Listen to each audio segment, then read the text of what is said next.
Salut, c'est Clément. Dans cette vidéo, je voudrais parler de ce sentiment qu'on peut avoir de se sentir bien que quand on travaille, ou que quand on mange, ou que quand on fait l'amour, ou que quand on voyage.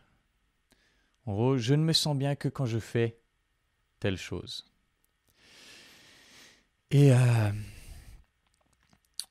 je sors d'un coaching de 2 heures où c'était le sujet, et c'était très fort. Et du coup, voilà, il faut garder à l'esprit que c'est un cheminement qui a duré 2 heures. Je vais essayer de vous résumer en 5 minutes le truc, mais c'est un cheminement qui a duré 2 heures, et d'ailleurs qui s'appuie sur la séance d'avant, qui a elle aussi duré 2 heures. Donc je vais essayer de vous résumer en 5 minutes quelque chose de très fort qui s'est produit sur 4 heures. Donc l'idée, c'est de pas...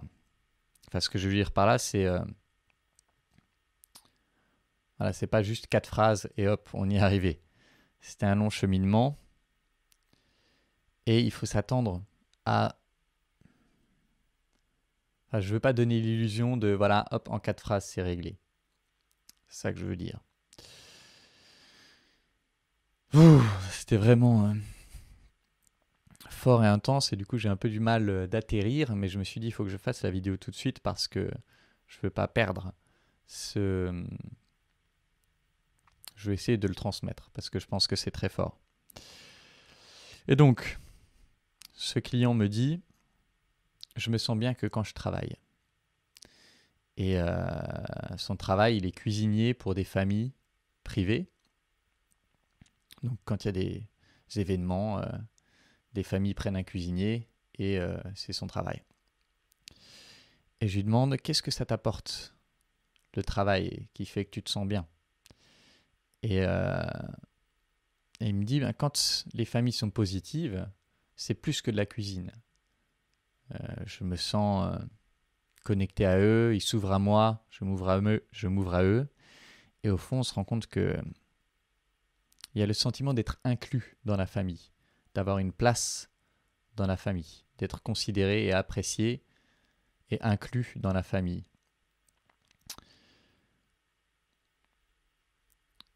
Et ce qu'il me dit, c'est le travail me donne le sentiment d'exister. Et quand je suis plus au travail, je fais face à l'angoisse de ma réalité. Et ce que je ressens, c'est je ne me sens plus exister. Donc je me sens exister que quand je travaille. Et je me sens exister quand je travaille parce que je me sens inclus dans une famille. Et du coup, ce que je lui ai demandé, c'est est-ce que tu te sentais inclus dans la tienne? Et la réponse était non. Il ne se sentait pas inclus dans sa famille. Il se sentait jamais ouais, vu, vraiment vu dans sa famille. Et du coup, ce qu'il m'a dit, c'est quand j'étais petit, je tombais souvent malade. Et quand je tombais malade, moi, j'avais l'attention de ma mère, donc je me sentais exister. Et puis, il me l'a dit à un autre moment, mais je vous le dis là parce que c'est l'enchaînement. Un peu plus tard, quand j'étais petit, j'étais gros. Et la nourriture avait un goût particulier. Je mangeais pas parce que j'avais faim. Je mangeais parce que ça comblait quelque chose. Et en creusant un peu, on s'est rendu compte que la nourriture, ça a remplacé la maladie. Avant, il tombait malade pour se sentir exister, parce que ça attirait l'attention. Et ensuite, quand il a grandi, ben, il mangeait pour se sentir exister. Et puis plus tard, il a commencé à voyager. Et le voyage a remplacé la nourriture. Il voyageait pour se sentir exister. Et encore plus tard, c'est le travail qui a remplacé ça. Il travaillait pour se sentir exister. Et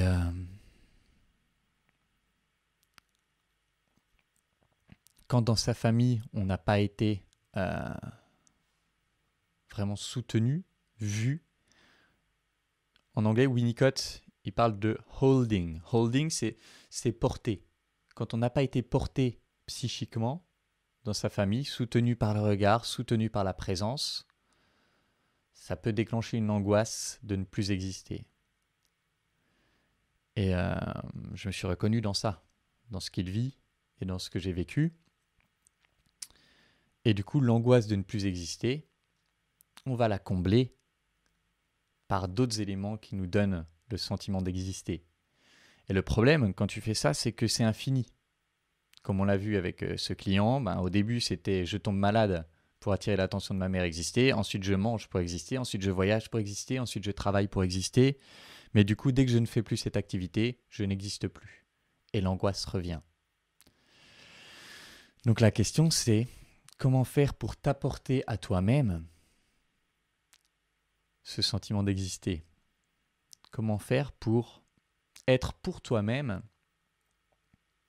ce regard, être pour toi-même ce holding, être pour toi-même ce soutien qui fait que tu te sens exister.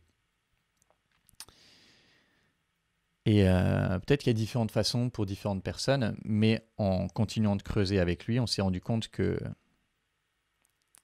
au fond, il est quelqu'un de joueur. Et quand il a dit ça, son visage était celui qui n'a pas besoin de se sentir exister. C'était comme si, quand il est joueur, cette question n'existe plus. Parce qu'on explorait justement qu'est-ce qui pourrait faire que tu te sens rassuré par rapport à ça. Et ce qu'on observe, c'est avec lui, c'était ça. C'était que avoir une attitude joueuse par rapport à la vie, ça enlève cette question. C'est comme si cette question n'avait plus de raison d'être. Alors soit je peux créer un environnement qui va me donner le sentiment d'exister, soit je peux me connecter à la vie. C'est comme si je viens me poser sur la vie avec une attitude qui me donne le sentiment d'exister automatiquement. Et là, pour lui, et c'était le cas pour moi, ça a beaucoup fait écho en moi. D'ailleurs, on a pleuré tous les deux pendant cet appel. On a eu des larmes aux yeux tous les deux à différents moments. Pour lui comme pour moi, on sent que avoir une approche à la vie joueuse, approcher la vie de façon joueuse, ça supprime cette question. Donc comment faire pour me donner le sentiment d'exister sans avoir besoin du travail ou du ci ou du ça ou de faire l'amour?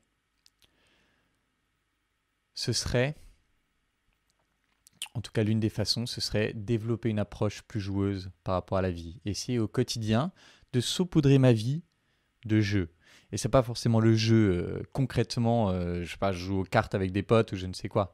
C'est vraiment approcher la vie de façon joueuse. Et ça me rappelle aussi ce que disait Dan Millman dans Le Guerrier Pacifique, quand Socrate il lui tend sa carte où il y a écrit paradoxe, humour, changement. Et humour, il appelle ça, quand je discutais avec Dan Millman là au Costa Rica, il me disait il s'agit d'humour cosmique. Et ce qu'il appelle l'humour cosmique, c'est vraiment ça. C'est une façon de se relier à la vie. Une façon d'approcher la vie avec humour. Et donc, c'est ça que mon client va travailler dans les semaines à venir, le mois à venir, les mois à venir. Et c'est ça que j'ai essayé de travailler depuis quelques semaines sans avoir aussi bien mis les mots dessus. Et grâce à cette interaction avec ce client, ça m'a vraiment permis, en le co-créant avec lui, ça m'a vraiment permis de poser les mots dessus. Et j'ai envie de développer cette approche plus joueuse par rapport à la vie, par rapport à mon quotidien, des situations du quotidien, pour justement m'apaiser de cette angoisse de ne pas ou plus exister. Ouh C'était intense.